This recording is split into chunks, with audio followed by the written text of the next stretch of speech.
সবুজ দ্বীপে পাবি, যা সবুজ দ্বীপে যা। গুরুজির কথা মতো মায়াবতী গাছের ফল খুঁজা বাইর করতেই হইব। সাদিয়া, তোর লাগে আমি যমদূতের দরজায় চলে আইছি। ওই গাছ আমাকে পাইতেই হইব, নাইলে এই দ্বীপ থেকে আমার মরা হাড়ও ফিরবো না। ওই তো মায়াবতী গাছের ফল।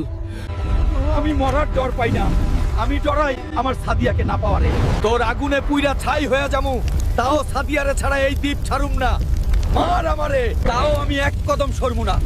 তুই মানুষ না, তুই তো আগুনের থেকেও তেজওয়ালা এক প্রেম পুরুষ। ইয়া, তোরে ছাইড়া দিলাম।